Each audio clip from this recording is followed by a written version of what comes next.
Warning: the After6 Podcast is meant for mature listening audiences only.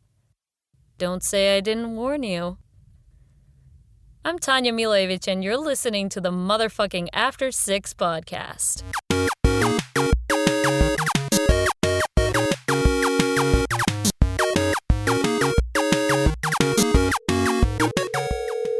Hello. Yeah, I was holding for Travis Sloan. This is Travis motherfucking Sloan. Travis motherfucking Sloan of the After6 Podcast. If I haven't been kicked out yet. No kicking you out. Welcome back to the After6 Podcast. 2 hosts, 3 topics, 6 beers, and no cups. No? 1, 2, 3, 4, 5, 6, 7, 8, 9, 10, 11, 12. 14 beers. 14 beers, 3 topic each, 6 topics. We've literally never done 6 topics. No, I don't think there's an episode in the history since 2014 where we've done 6 topics. But we do try, though. I mean, it's a good premise, I guess. But in the past, couple months, we've recorded, right? We do have some, we have segments coming up. In fact, this is our last recording session for this month. And then we'll record because we have all the stuff we need for the rest of the episodes this month. But has anything been released? Stuff starts releasing on Monday. So you've been busting my balls about not showing up and all that, and you don't release anything? That's right, because if you don't show up, it's hard to release stuff, is how that ends up working. What's up? Did you just come on this to yell at me about your podcast? But I showed up for the other recording sessions. No, I have those. Yeah, those are coming out soon as well. Motherfucker. Maddie, you're not Maddie even Hedrick's releasing shit and then making me feel like an asshole for not showing up. Right, so if you don't show up, right, you can't release stuff. I think it's the 14 beers are starting to... But I was showing heavy. up, and then you didn't release anything anyway. Okay, all right. We'll let everyone needs to know. I was ready and prepared tonight 2 hours ago. Fuck yeah. Oh my gosh. I know we had to get into your busy schedule. How's your mom, man? You talk to her like every week. How's she doing? She's fine. Yeah, she's good. She's going to love the show. She asked me if new episodes are coming out. Yeah. And I said after this recording session, we're going to have some new episodes coming out. We have one fan. We do, though, but it's like the best. She's our biggest fan, easily. Yeah, you've been listening to the Smodcasts and Tell 'em Steve Daves again? You still on that kick? I have not listened to Bro, I listened to the Smodcast with Ice Cube. First of all, I haven't listened to Smodcast for, honestly, years. Okay. Because, Mosier doesn't kind of show up. As far as I know. But he still puts out episodes, which is cool. Yeah, I'm not mad at the guy. Right. Not mad at that guy. Okay. But literally 20 years ago, I would listen to their commentary tracks, and I'm like, oh, this is so fucking dope. You know what I mean? I throw it on when I went to bed or whatever. Mm-hmm. And then they started the podcast, and I'm like, this is great. And then, Mosier just stopped doing the podcast. Well, he got busy, right? I mean, he was doing animated flicks. He did The Grinch. Yeah. He was involved in a bunch of projects. And then I got involved in a bunch of other podcasts and stuff. So I haven't listened to a whole lot. But I did listen to, there was an episode with Ice Cube. Kevin Smith and Ice Cube. I listened to that one. Dude, I haven't got that one yet. Is it good? Is it a good episode? It's all right. All right. We have a Ice Cube reference in one of our episodes in the back catalog. Is it because today was a good day or fuck the police? No, it was we had a guest on. You remember? No. We had a guest on who brought up Ice Cube. No. Being friends with Ice Cube. No. Yeah, it's in the back catalog. Don't worry about it. It's good. All 6 episodes? All, I don't know, 43 or 42 episodes. Yeah. So I listened to that, and then I'm probably about a month behind on Tell 'em Steve Day. I'll kind of let him build up. Right. But I'm also not in my car as much as I was before, so I'm really not listening to podcasts as much as I was. So do you have plans or at some point bucket list wise to go visit the Tell 'em Steve Dave store now that it's been, remodeled? I've always wanted to go to the Secret Stash anyway. Right. So yeah. As have I. Yeah, I would probably do that. I heard him talking about it on their podcast about how they sort of did the inside like a theme park. and seemed pretty cool. I was like, yeah, that'd be dope. I thought you didn't like Tell 'em Steve Dave, though. So I like Tell 'em Steve Dave. It's just that, like, I feel like those guys, it's a conversational podcast, which I'm a huge fan, right? So the only thing that I don't like about Tell 'em Steve Dave is that, like, I feel like it's a group of guys who would never talk to me in the lunchroom at high school. So, like, it's hard, like these, where I listen to like the other Kevin Smith stuff, or their, conversational podcasts that I listen to, they feel like, all right, these seem like people that, like, at least, would have a beer with me or whatever. Yeah. But Tell 'em Steve Dave guys, they just, I don't get that vibe from them. Like, they would not dig me. You know what I mean? Like, and it's nothing, like, I think it's a great podcast. It's just, that one's not my cup of tea. So, but I mean, I have, like, I think what they do is cool, obviously. Big poker fan. So I'd love to get in that poker game someday. That'd be incredible. Yeah. Okay, then. All right. All right.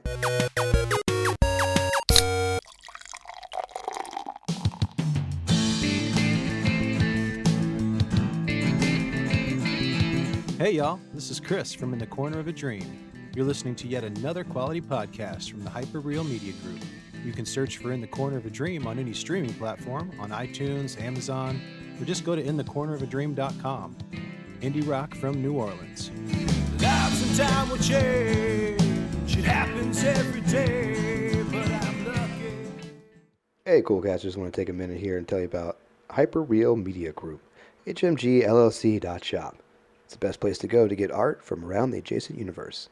You want a cool shower curtain? You want your shower curtain to have a cat face on it? I got your shower curtain with a cat face on it. HMGLLC.SHOP. Do you want a lamp that's in the shape of a box that you can hang that has a cat face on it? I've got a lamp in the shape of a box with a cat face on it that you can have. HMGLLC.SHOP. Art from the adjacent universe. All right, back to the cool stuff. Brian J. Howard, currently on tour with Cracker. They finally got back out. Started, I think the last, on this tour schedule, you can see Friday, June 25th, which is today. All right. You guys are in the Senate, South Carolina. And then Saturday, June 26th, they're going to be out in Winston-Salem, North Carolina. June 27th, June 29th, there's dates going on and on all the way to Honolulu. So you can check that out at crackersoul.com/tour-dates. Or just go to crackersoul.com. It's there, I promise you. So I know that people are familiar with Brian from our last After6 episode. They know that you play bass in the band on tour. And I know people are well aware of David and Johnny, but who else are the other musicians on tour with you right now?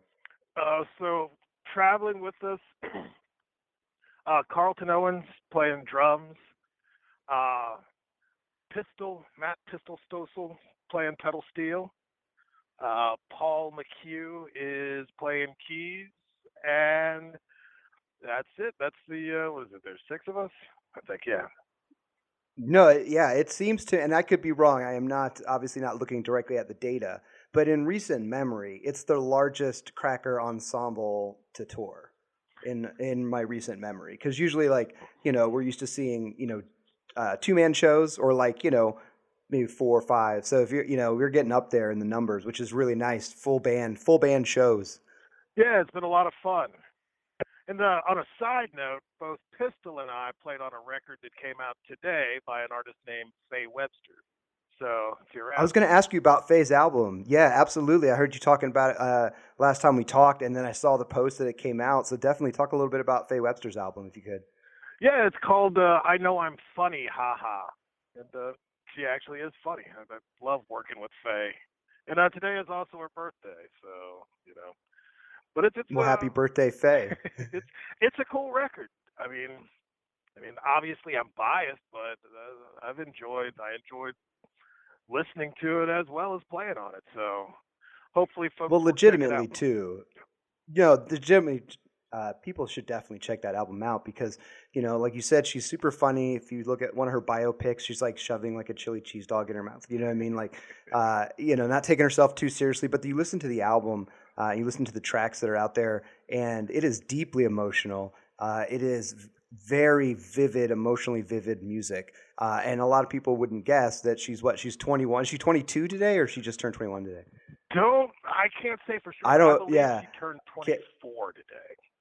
24, right? Yeah, I knew it was in the 20s. My point being that she's super young, Yep. and to have that level of talent, but also emotional maturity in the music is pretty phenomenal. So Yeah, you should also check out some of her yo-yo skill videos on YouTube as well. It's kind of crazy. absolutely, we'll have to link those up to yo-yo. How's your yo-yoing skills? I have none. But, Okay, but fair. That's fair. She is pretty much a badass with a yo-yo and writing songs, so hats off to Faye. No, it's super incredible. Super incredible. I don't want to, obviously, we're in between, we got Brian in between sound check and going on stage here, which they're going on stage any minute now. So before we let you go, a couple of things. One, thanks for giving us the tour update. All the crumbs, certainly appreciate it. I appreciate it.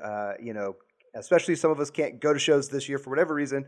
It's great to have these updates from you. So thank you for making the time. That's my pleasure. In addition to that, oh, man, I mean, it's just like, no, it's a very Wayne's World, we're not worthy, except I'm too old to make that reference and have anybody understand what I'm saying. So when do you want to sort of give us the next behind-the-scenes Cracker Tour update with Brian J. Howard? I'm pretty flexible. You know what would be a good day? We're actually going to have a day off. I want to say it's Monday. Okay. Maybe we could do something Monday, and maybe I can find a few other folks that would be willing to say hello and give their perspective on how things are going.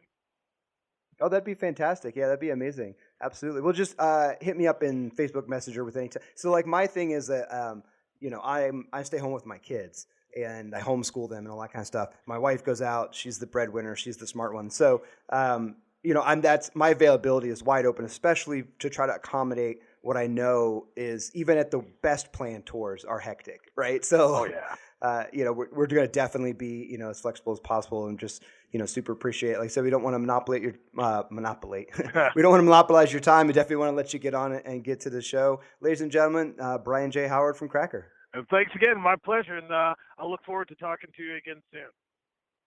Sounds good, man. Have a good show. Okay, not bad. I've also wanted to go. Dude, I was in Jersey when he did the show where he has his heart attack. And really? I was, I don't know, like minutes away from getting tickets, and then just like last minute, and didn't end up going or getting tickets, and had regretted it forever. Because the opportunity I had before that was the show where he did it was his birthday show. He did like the one question. Do you remember that one? Yeah, there's a DVD where I know what you're talking about. Yeah. So I got to be real with you though. If I had gone to that show, I would have been so fucking pissed with the one question. You're just looking for the dude to talk. It doesn't matter. You're right. Know what I mean? Right. No, I get that piece. And obviously, like at the time, I'm sure I would have been like over the fucking moon and be like, oh my God. But at the same time, you want that Q&A, right? Like that's part of it too, is, him taking some of those ridiculous questions from the audience or whatever. And they skipped that whole entire thing. Well, it's almost like so he could like ding an achievement. Oh, I did one, one question for a whole show, which is, I mean, he did it, but like the Q&A thing, no. Well, see, I went a few years ago, and I sent you pictures because we were like front row. It was a very small club. Yeah. But like people were literally like asking him questions that were on the DVD to hear like the same stories. Like, oh right, fucking play Freebird. You know what I'm saying? Like, yeah, it's fucking dumb. So, as long as he's producing a couple hours worth of content or whatever, like I'm kind of interested. Plus, like when people ask questions or whatever, he's going to guide it back around to what he wants to talk about.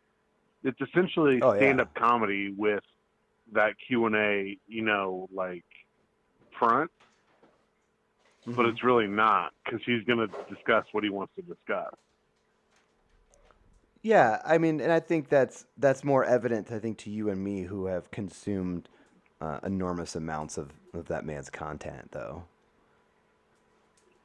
Where like if you're a Kevin Smith fan, but maybe you only have seen Evening with once, and maybe you only listen to like Hollywood Babylon or something like that. Like you don't listen to Smodcast. See, I don't listen to any of. To be honest with you, I don't listen to any of his stuff. Like there's other I'm still on that podcasts. There's other kick. podcasts that I listen to, and like I said, I kind of let them build up, and then I'll listen to those for a few weeks, and then if I got nothing, I'll go back to Smodcast. So I'm not even caught up. Like, dude, I'm probably 200 episodes behind on that shit. What's your current hot podcast in your feed? Like, what's your current go-to podcast? To be honest now? with you, dude, tell them Steve Dave is always hot with me because I like those guys. There's some wrestling podcasts that I listen to that I like a lot. I've been listening to the fucking Office Ladies, which is two of the chicks from The Office. They kind of recap the show and stuff. That sounds dope. I have to check that one out. I haven't heard about that one yet. Oh, really? It's pretty fucking, it's man. pretty popular. It's probably one of the, I would assume it's probably one of the most popular podcasts. So they just kind of review each episode of the Jenna Fisher that played Pam, which was like the main character, and then Angela Kinsey, who played Angela, which was an important minor character, and they kind of go through each episode. So they do, everybody does once a week, so I kind of let those build up and then catch up as I can. So wait, were you a big consumer of The Office when it was on TV, like weekly? The first, I think I got into it like the third or fourth season, and then watched it religiously like through the sixth or seventh season, and then kind of fell out of it. But I did eventually go back and rewatch it, and then my oldest son got into it, so I kind of rewatched it to kind of talk to him about it. And now it's transferred over to Peacock instead of Netflix, and they have these extended cuts where they throw all the deleted scenes in. So I wasn't like a weekly watcher, but I probably watched it 3 or 4 times through trying to, talk to my son about it, and then catching up with the podcast about it. And then now that they have the extended episodes. So not really, I wouldn't say that I was like a religious follower 10 years ago, but over the past couple of years, I've probably watched it 2 or 3 times. So I'm with you where like when it was out, when it was actually on TV, watched every episode for like 3-4 seasons, faded a little bit, and then definitely stopped watching once Steve Carell left. I definitely stopped watching the show. But when it had its many runs on Netflix, I think it's been 3 different times it's been on Netflix. Yeah. Binged it, episode 1 to final episode at least 2 or 3 times. And then once it left Netflix for Peacock, I was out because I don't need and cannot afford yet another streaming service, especially when the only, what else is on there besides Office? You want me to tell you? I'm going to break it down for you. Yes. Break it down. So in the man. United States, they closed down the WWE network. Why? Oh, I didn't know that. That's a big hit for you. And it all went to Peacock. Oh, so that's their market. That's their market. Instead of spending, $12 a month on the WWE network, right? I get Peacock for like $6 a month, and I bought it for the whole year. And they have different levels of like ads and stuff like that. But if you have an ad blocker on your browser, then it doesn't play the ads anyway. Oh, easy peasy. Yeah. So, like, there was a new season of Law and Order. Oh, they brought Stabler back from SVU, and I haven't watched. Oh, nice. I haven't watched SVU for years, but they brought this dude back for a new series, so I kind of watched that. So it was kind of worth it enough to keep an eye on it. Plus, I have Hulu, but all I watch on Hulu is Letterkenny and American Pickers. So when we kind of go in and out with our Hulu, but the reason when we get it and then binge, it's for Letterkenny for sure. I mean, that's the show that we have to go check out. Well, and plus I have Hulu seasons bundled with Disney Plus. Oh, right. So I watched Letterkenny and American American Pickers is kind of thing I just kind of throw on while I'm doing other stuff. But the kids like Disney Plus. So right now yeah. I have Disney Plus.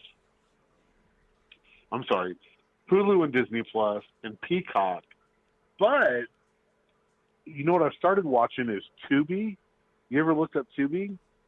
No, is that like all free stuff, right? It's all Or how's that work? free, and again, like with an ad blocker, there's no ads.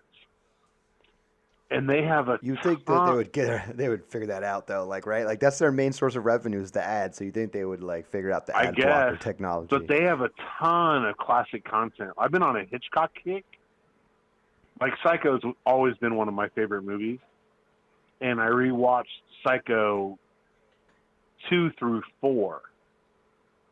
Holy moly! Which is the best one though? Probably 2. Okay. Why though? What's the reasoning? I wasn't into that series, man. Have you seen the first one? I saw the original. I don't know. I just like the series. But they also have a bunch of like other Alfred Hitchcock stuff. So I watched Notorious, and I like watching classic movies and stuff. So I watched Notorious, which is from like 1945 or something the other day. And it stars Cary Grant and Ingrid Bergman. So not Biggie Smalls is what you're saying. No, not Biggie Smalls. And the title is really bad. Like the title doesn't, to be honest with you, the movie was good. Title doesn't really fit. But how so? Because I just don't understand the reasoning for the title. Fair enough. So Tubi has a bunch of old stuff, and I assume a lot of it is just because like the copyright expired or whatever. So I've been kind of watching a lot of that. Dude, I dipped one toe in the pool of the copyright expired free on TV stuff through my Roku. And I was like, oh, check this out. Like old school Batman, black and white, like from like the 40s, pre-60s, like the old like school, the 40s. One? Yes. Oh, okay. Yeah, like the first TV Batman. I was like, oh, this is nostalgic and should be cool. Yeah, until the part of the episode where they have to go to Chinatown. Okay. And from that point on, you realize that, wow, people were super racist in the 40s, and it is appalling to watch. So I switch. I'm like, forget that. Let me go watch Bugs Bunny, black and white, old school, like 30s, 40s, something like that. Mm-hmm. So certainly this would be, something that show the kids and be like, oh, look, this is the old cartoons. No, whatever. that's kind of super racist too. No, it was. There was a War Bonds commercial, and Bugs Bunny straight doing blackface in the commercial. Oh, I was referring more to like the Japanese, but that makes. Oh, that too. No, that is also in there, and that's also in there as well.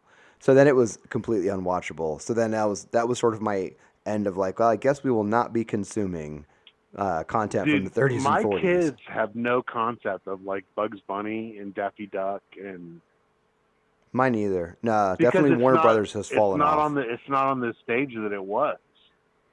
Like when I was growing up, like you couldn't avoid it. You know what I mean? Right. And when I was growing up, like there were some Saturday mornings when that was all that was on at certain times was, Looney Tunes. Yeah. So if you weren't watching that, you weren't watching cartoons. I mean, that's a far cry from what it is now. I mean, you can't compete with Disney right now. Dude, my kids watch YouTube streamers. Yeah, mine too. They're all into that. That's pretty much it. Yep, that's the content they consume now is other peers in their age group making content on the internet. That's their main like entertainment that they ask for. Yeah. It's just a whole new. It's public access television on steroids now. Is that era we live in? We should have jumped into this shit like 10 years ago. You mean in 2014 when we started our podcast? Well, yeah, but even probably 5 years before that. Yeah, no, for sure, easily. Or the whole reaction thing, like the reaction videos on YouTube. That drives me crazy. the reaction videos, that's just the thing that's too far for me. Like, call me old-fashioned, but reaction videos just don't do it for me. That's not entertainment. I kind of like them. Like, I kind of like I seeing know, like that's- the young dudes. I've kind of fallen out of it, but there's 2 or 3 of them that have like 1 million fucking followers or more, 1 million or more. But pretty easily. much all you have to do is just react. Like whenever, like, so the past couple of years, Eminem has dropped like surprise albums that he didn't announce or whatever. So then you just kind of react to each video and you get a million fucking views. I just don't see the pull. I mean, I get that, right? Like, I'm not, knocking on it if that's your thing, but like, it's just not, like, it just doesn't appeal to me in any kind of way. I can't There's get a with few it. different styles, and it's always like the rap videos. So like, there's certain people that will break down like line for line and explain to you like, oh, this shit's hot because he's referencing this or whatever, right? But Okay. there's also a lot of reaction videos where they play shit from like the 50s, the 60s, or whatever, and they're just like, oh, damn, that was good. So you're essentially watching somebody watch a video of like the fucking Righteous Brothers. And they add no commentary. You know what I'm saying? No extra, Like, no extra opinions, so no at least extra the value people that added. break down the bars and the lyrics, or they break down like historical like context, like I appreciate that. But like, there's one dude, it's like this hillbilly redneck dude, and he works for like a mechanic or a mortgage company or some shit. So you essentially watch this dude listen to 5 minutes of a video. He brings nothing to the table, and he's like, oh, that was cool. Check out onemortgage.com. You know what I mean? Like, That's it? Really? Yeah. like, we're way more fucking entertaining than that. Like, I'm not saying we can get like 1 million fucking followers, but shit, man, like, we could do I'd that. like to. No, I mean, I don't think that, like, in the words of Ron Burgundy, I don't think that we're a big deal. But I feel like we're on par with people just watching something and going like, "That's cool, wow, that's neat, I like that." And yeah, End of and see, video. and like I said, the deal is like some of them are like that, but not all of them. So the ones that like add to it, sure, like it's more showmanship. You know what I mean? Like, Yeah, for sure. respond to the shit. Like the dude, No Life Shack. Look up, if you go on YouTube and look up No Life Shack, all this dude does is just look up like rap videos, and then he just goes, "Oh shit, that's tough. He killed him," and he's got 1 million fucking followers. You know what I mean? Like, and A million people who agree with him. and some of these dudes like post their earnings, and they're making $90,000, $100,000 a month off of That's YouTube insane. videos. No, that's insanity, man. No, I've definitely.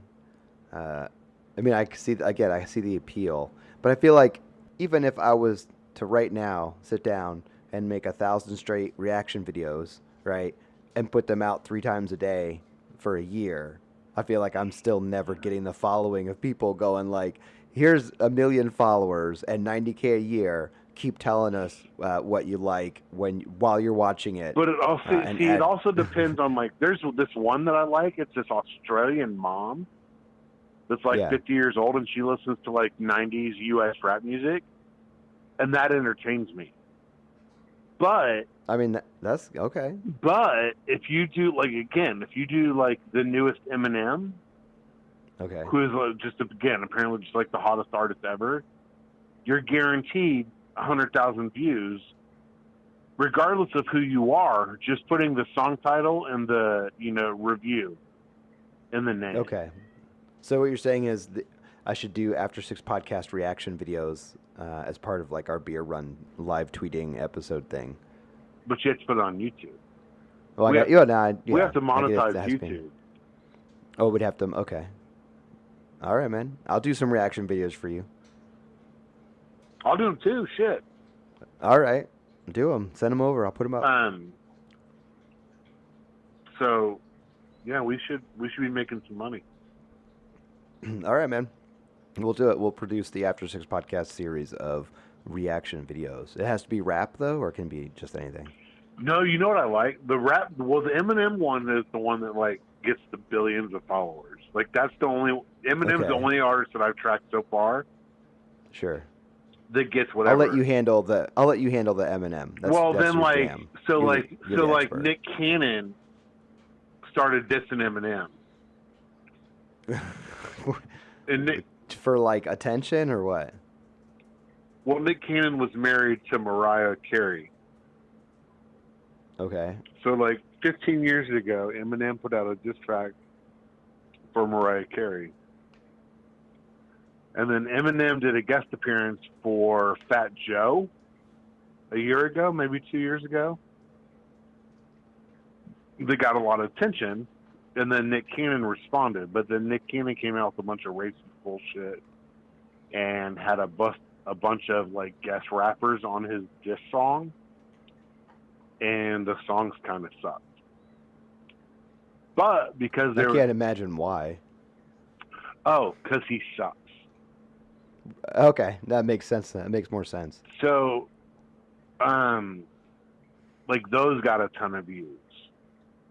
So from what I can tell, Eminem is essentially the only one that just gets like the millions of views.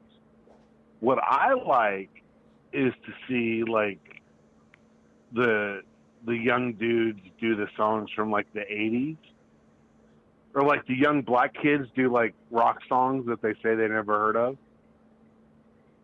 which is interesting to me, like the stuff that I grew up with. So it's more so like the stuff that I grew up with.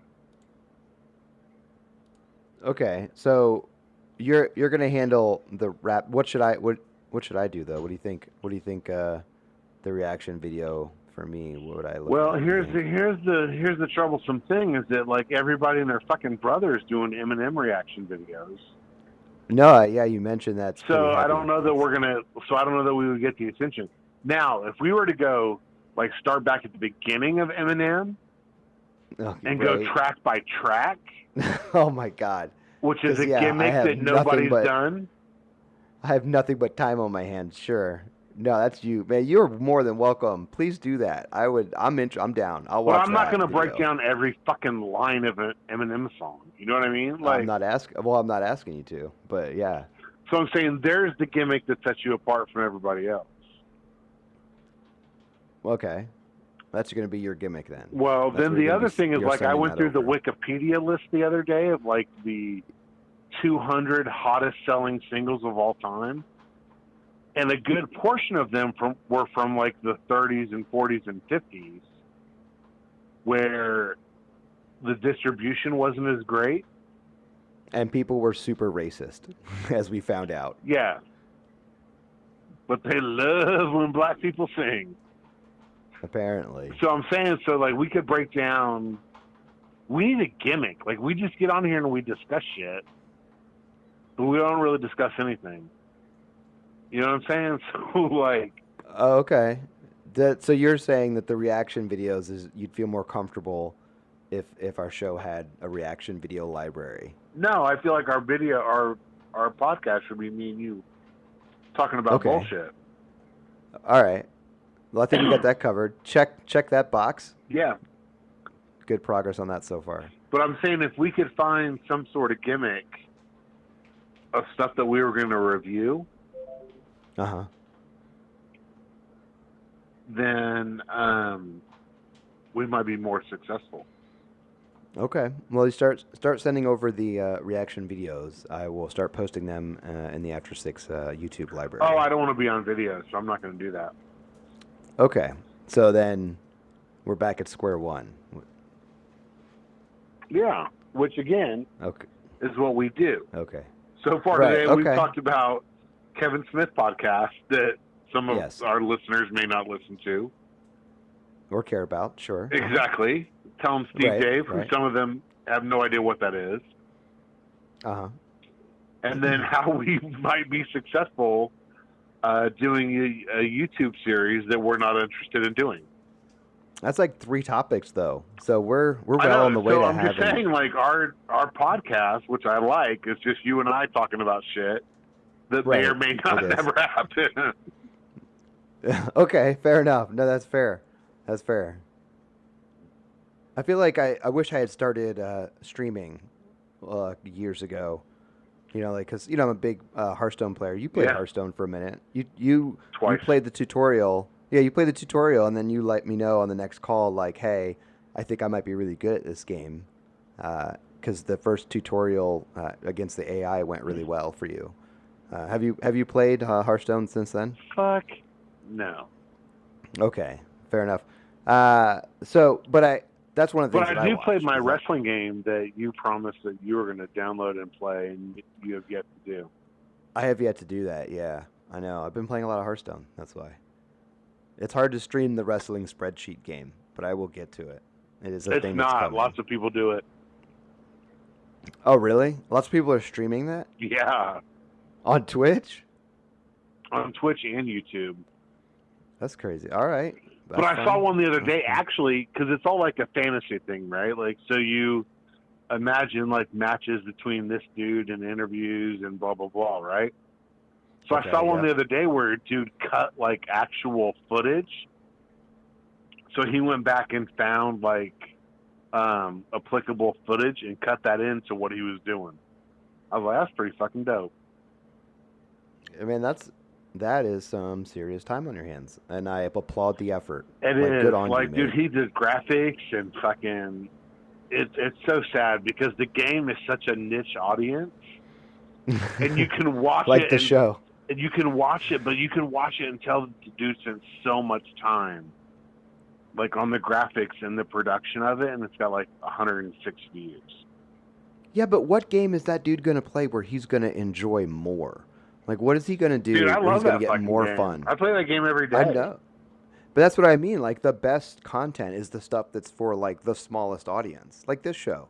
It's a show for, like, 3 or 4 people, But those 3 or 4 people really like the show, though.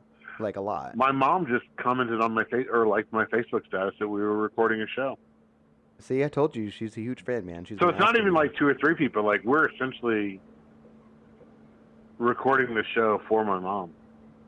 No, I think that maybe has always been true, although we like to pretend otherwise. But for sure, I think the target audience, the demographic we're shooting for, is your mom. Which we're good. We're 100% of that demographic right now. We need a 60-year-old woman to listen to our podcast. Just okay, one. But I mean, just like, one. Hey, we set our goals, we aimed for them, and we hit our goal. I think that's a success. My goal is to talk to you every week and have, like, somebody listen. Yeah, well, again, and that somebody we've established we have at least one. So your mom is definitely listening. Do you do like an after show? Because you call her every week, right? No, I talk to her maybe every couple of weeks. It's not like I call her and I'm like, me and Adam got done with the podcast. What do you think? So instead of doing, like, how they did, like, Talking Dead after The Walking Dead, every couple of weeks you can call her up and do, like, and talk about the episode. I would have, but you haven't fucking released shit. Oh my God. Yeah, because your schedule has just been so open. My schedule's definitely open now, bro. Like, I'm on your side. Good. No, Good. I'm glad to hear that. She called me or texted me maybe a month ago, and I think we talked about it. And I don't know if you messaged her or she saw something that there was a new episode posted, and then it was something from, like, years ago. So she was like, "What the fuck is that?" Yeah, she's already heard that episode. Yeah. Right. So. But did she listen to the new episode though? There is a new one. Episode 41, I think, was out with Brian J. Howard. Yeah. I don't know who that is. Okay, that's fair enough. Well, he's the bassist for Cracker, so it was fun interview. Who's Cracker? It was on. Yeah, it's my favorite band of all time. Uncle Cracker? No, man.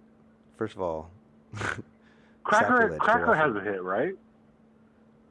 Yeah, man, they do. What is it? You remember, like, Low, Being With You Girl, like being low. I can't sing it. I don't want Professor Lowry to sing it. Like right. Nope, don't. You can't sing it. Hey, nope, you can't sing it. That's like not going to work. Stoned. You can't. Why are you trying to get his copyright suit? Don't do that. Dude, we literally have, like, 4 listeners. I know, but still, I mean, I just don't. You That's just my interviewed that luck. dude? Yeah, man. That's awesome. He's cool. He's super. No, he's super cool, man. It was legit. It was on par with our TRACY Smothers appearance, which is still one of my favorite interviews dude, you know ever. TRACY died, right? I do. Super sad.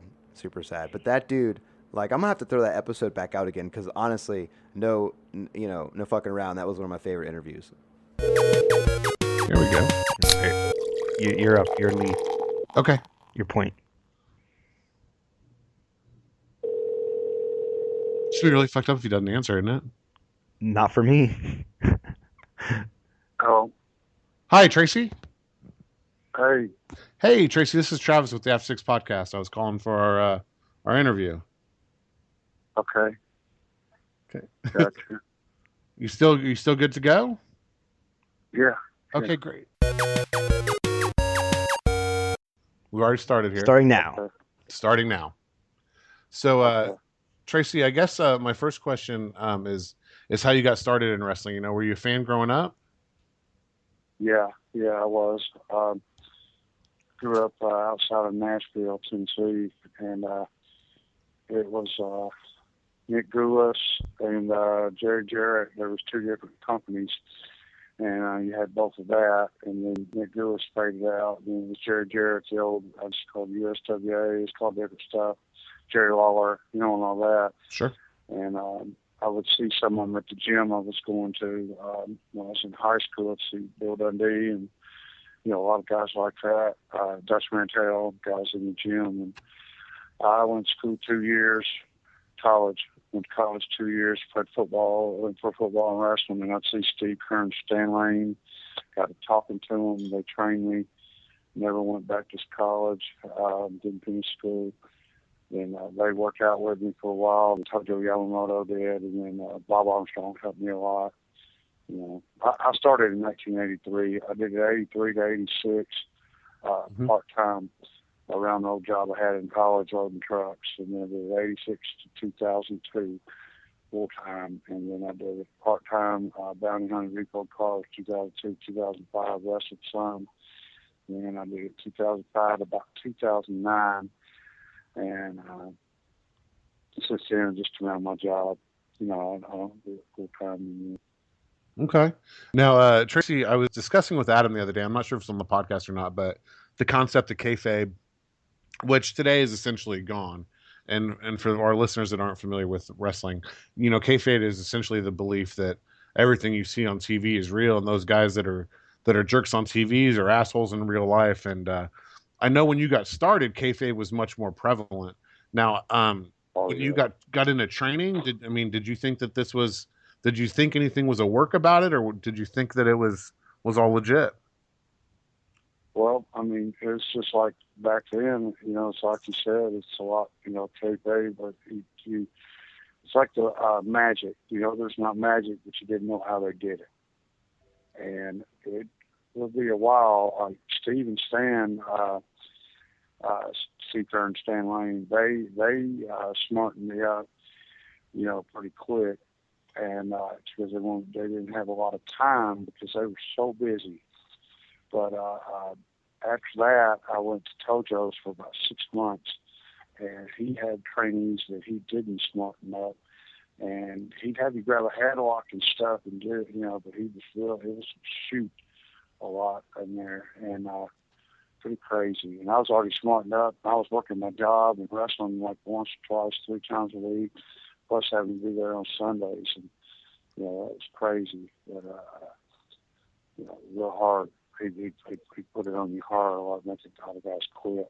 Yeah, I've heard a lot of stories, Tracy, about how they would bring guys in and essentially just beat the shit out of them until they quit, and take their take their money to get them started. Yeah, a lot of cardio, squats, running.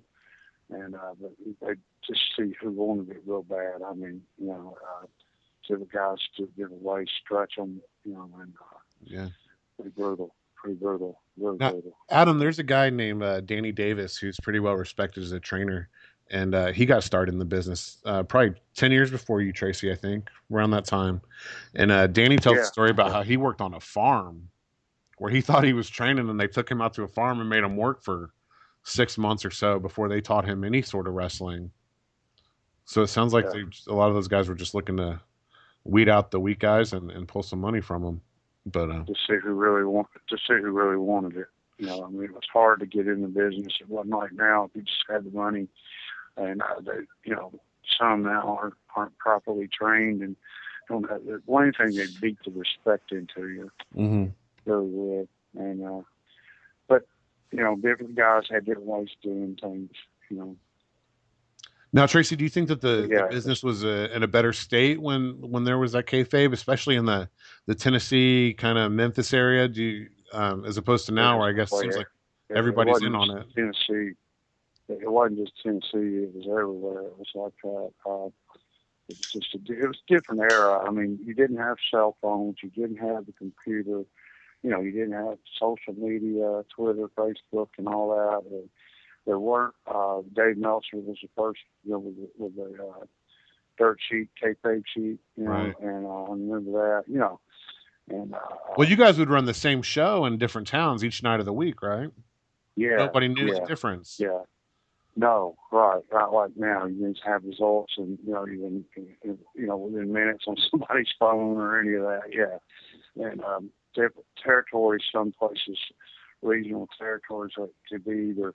You'd be there every week, every 2 weeks, once a month, or maybe every 2-3 months, you know, things like that. But you could do that and just run the same thing. Your angles, storylines everywhere, finishes on the whole loop, and then the next week go a different route. You know what I mean? Yeah, you know? yeah. And now, Tracy, I've been actually, Tracy, we've met about 10 years ago. I was doing video for a company in Lafayette, Indiana, and you came up and you did some shows there. And Sean Cook. Yeah. Yeah. Mm-hmm. And I got to say, Tracy, you were always the nicest guy, and I was just the video guy, but I always tried to find 5 or 10 minutes to kind of pick your brain. And I think it was right around the time of the ECW reunion, the first one. And I just got to say that you were always just a super nice guy to everybody that was around. And I've watched a lot of shoot interviews and things like that, and nobody's ever said anything really bad about you. And I think you're probably the only one I've ever heard about that. Is there any reason that you think that, you know, people kind of tend to like you? I never really took myself real serious, and I always like helping guys learn how to do it, like you know, behind the scene, you know, just polishing, working in the ring, working out in the ring. And, you know, I was always utility man, heel, babyface, work up down the car, wherever the promoter needed, heel, you know, wherever he needed. And, you know, it's just, always just had fun doing it. And I still do. I don't, you know, I just do it now around my job. I'm older. But sure. Now I probably appreciate it more because I'll do as much in a month as I would in a week before, you know. Sure. Yeah, it's just natural. But made a lot of good friends, you know, and you know, and a lot of my friends have passed away. It's just so sad, you know. It really is. Yeah, I mean that's the tough part of the business. For some reason there seems to be a pretty high mortality rate, and that seems to be more from the. It's pretty brutal. It's brutal. Yeah, and I mean I hate to even pretend that I know what that's like, but I would just imagine it's from the injuries and the painkillers leading to this and that and things like that. Is it hard to kind of stay positive with all that happening around you?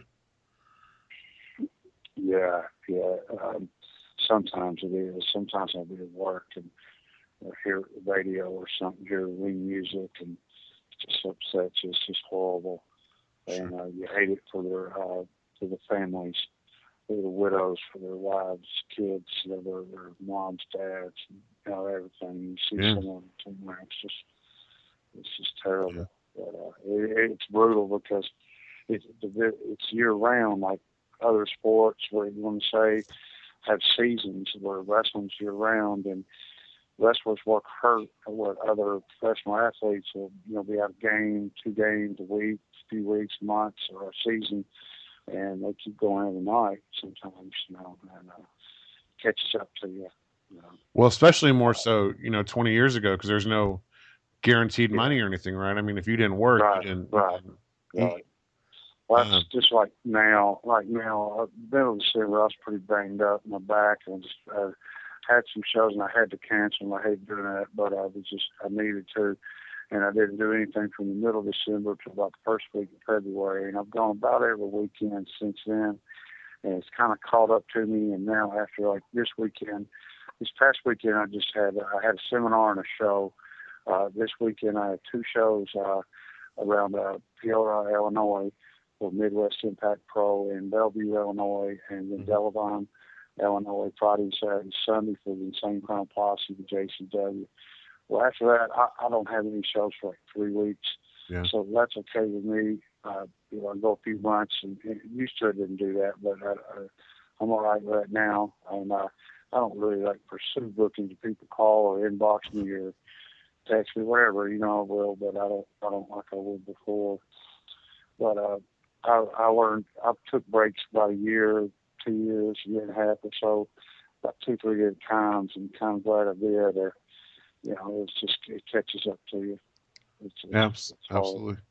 And kind of travel, go in the ring, working out, and just getting knocked around, it just takes a toll.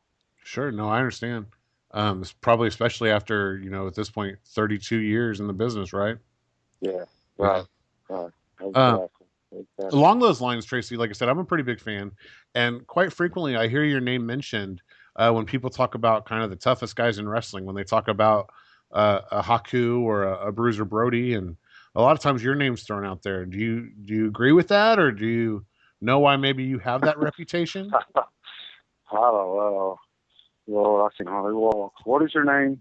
Travis. What is your name? Travis. I can't hardly walk. And so I don't fight anybody. If I've ever had to fight or anything like that or shoot, it's because I had to, or just help a friend, or I just had no choice. They started on me. I don't look at it like that, and what's crazy is you get that, and then some want to take a shot at you, and it's like the old gunslinger don't want to draw, but if I have to, I will. But I don't work out like I did. I'm older. I'm 52 years old. I need to diet and train better. I need to be 25 pounds, 30 pounds lighter. I could easily be 30, 40, 50 pounds heavier. You know what I mean? Sure. But I never looked at it like that, and I never, people talk and whatever they, category they put you in. But I don't want to fight anybody unless I have to. Now, Tracy, I've always heard stories about, back in the territory days, 20, 30 years ago, where after the show, the guys go into a bar and, if somebody challenged you and you didn't win, you lose your job. You defended the business. Oh yeah, absolutely. Okay. Absolutely. Let's see here. Yeah, no, that's true. That's very true. That's very true. Now, Tracy, there was a story one time about you on a shoot interview with, I want to say with Raven and Sandman, and they told a story about you trying out for a football team. Are you familiar with this story? Yeah. It was we were working ECW. Sir Mo, I had run Hopkinsville, Kentucky, and he brought Sandman and Raven in. To work a few shows. It was, I'd say, the middle of the week, and then ECW was on the weekend. I want to say it's like a Wednesday and Thursday night or something. Mm-hmm. Maybe a Friday, I don't know. But anyway, I was in the dressing room, and Gary Bryant was on the show, and he said something about Reno League football tryout. Nashville Cats was, I think, Friday. I think it was, it was a Friday. That was a Wednesday night. I was like, oh man, it's like a midlife crisis. I was 34 years old, and I played a little college football and played all through grade school and high school and everything. And I just love football, especially back then. I did, and so we were at the bar afterwards this show Thursday night, and I was out in the parking lot. I had a few beers and was running sprints.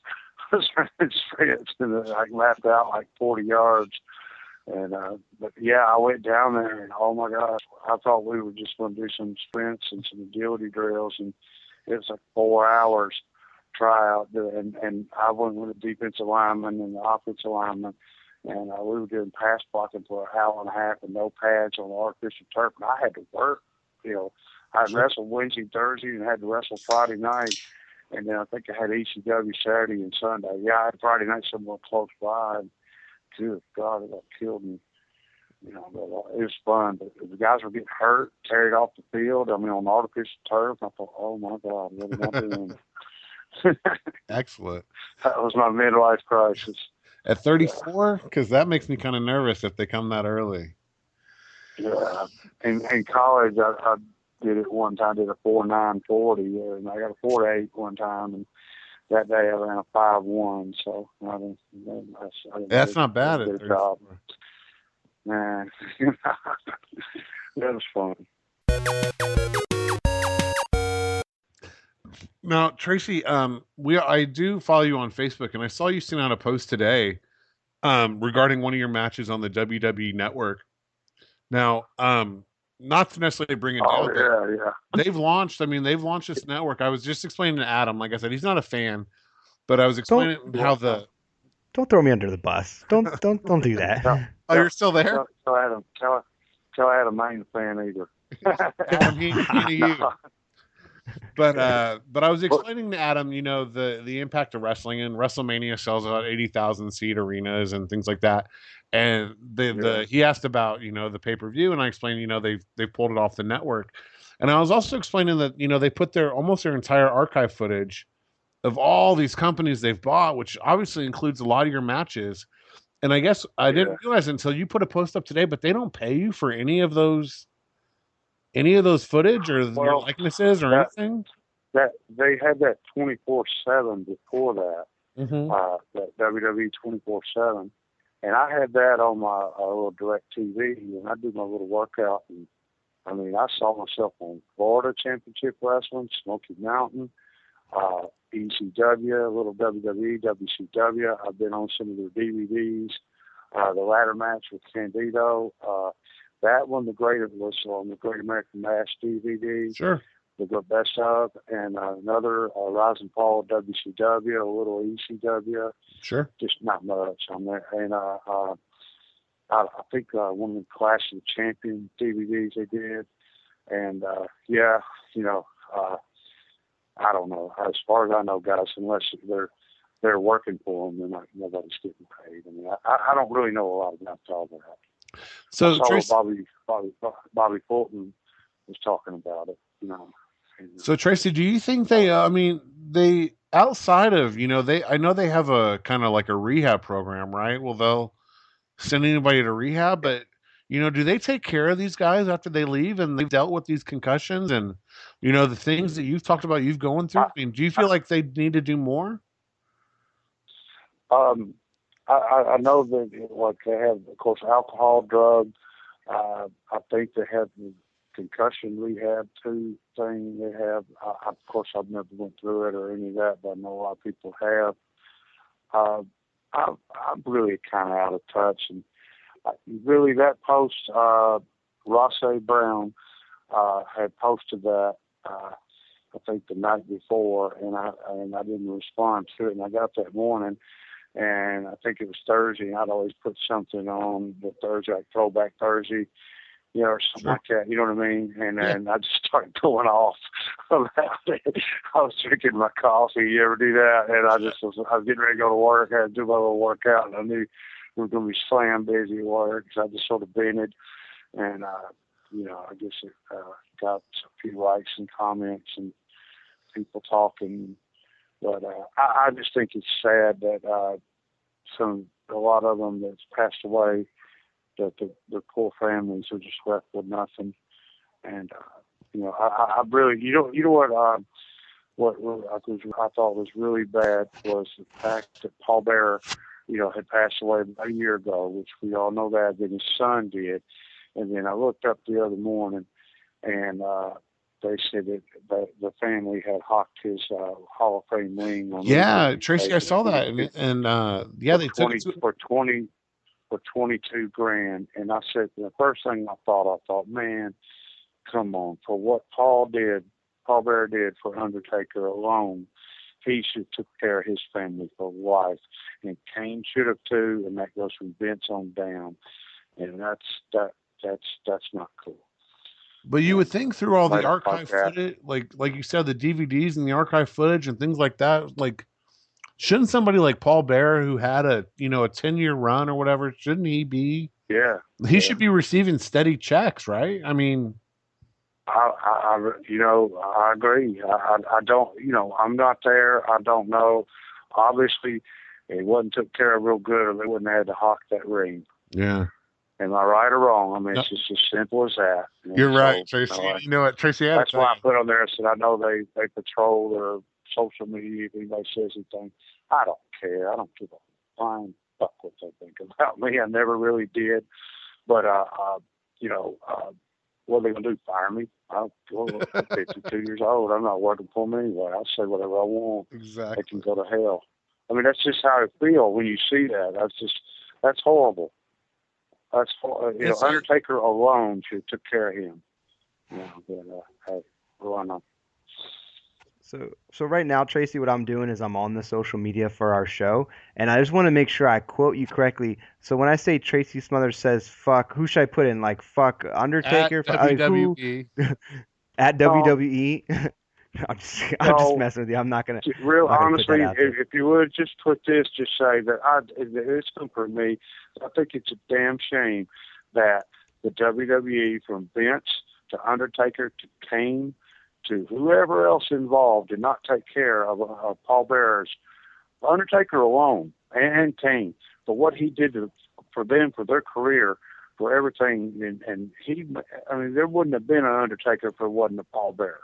Okay, and you can sit there and tell me that he couldn't take care of their family and send them money and take care of whatever they need, and they have to hawk the guy's ring. I mean, come on. Yeah. How you spell his last name? Is it Paul what? Bear. Paul Bear. Adam, we'll talk about it offline, dude. No, I'm just making sure I spell it right. I'm quoting the man. Tracy's point is these guys are out there and they give their body and they get physical. And like I said earlier, a lot of times, man, if you got injured, you didn't work. So you were out there working injured and then you got hurt even more. Absolutely. And that's what the guys, like I said, work hurt and work with injuries, working through injuries that put professional athletes and other sports out for weeks, months, career, year, you know what I mean? And go year round. Sabu came back with 2 weeks off a broken neck. These guys are out there and they give their life on the line. I mean, and they get hurt, and then this company owns all their likenesses. They've bought up every smaller company, so they own every piece of video footage, and they can't cut you a check for what they're putting online. Like, I gotta agree with that. I don't know. Maybe some that are there, from what I understand. I really don't know about what the network with the 24/7 with their DVDs. I really don't. Sure. I don't know. Yeah. I had seen that, and that's really one reason I kind of vented on that the Great American Bash DVD thing. And it was about Paul. And I just thought that was a shame that. First of all, Mark should have, it's just, come on. You're right, Tracy. Tracy, if it wasn't for, Paul Bear had been in the business for 15 years before The Undertaker. He was Mark's first manager ever. Right, and if it wasn't for... Tell me that he can't afford to send them money every month to take care of his family. Exactly. What in the world?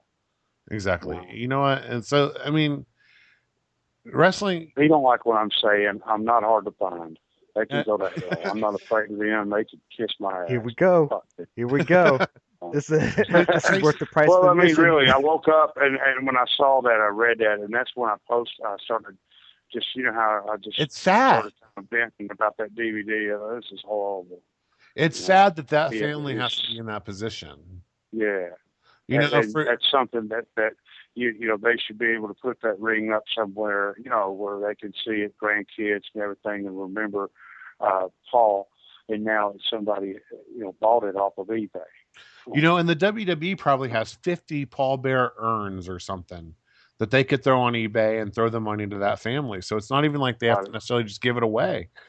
I don't know. It can be it can be an ugly business, Tracy. I guess is what you're saying. Yeah. I really don't. I don't know the secret. You know, I know. I guess they take care of Warrior's family pretty good with the whole deal with that. And, which is Tracy. Which side note, like for those of you that aren't wrestling fans, I know a lot of this is going over your head, but Tracy, like Warrior was on the outs with them for years and years and years. Oh, I know. They cussed each other for 20 years.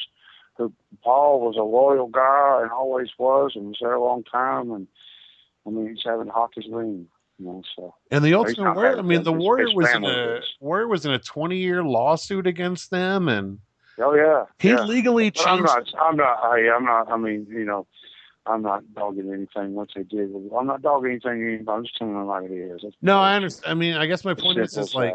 This guy, I mean, regardless of the point, like this guy sued their company for years.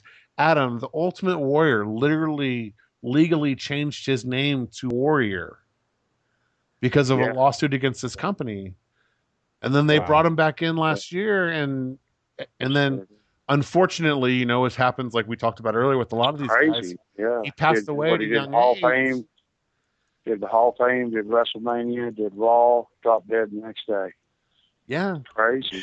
Yeah, it's just crazy. And probably 5 years before, they put out a DVD burying this guy. What a horrible person he was and all that. And now all of a sudden he's the greatest.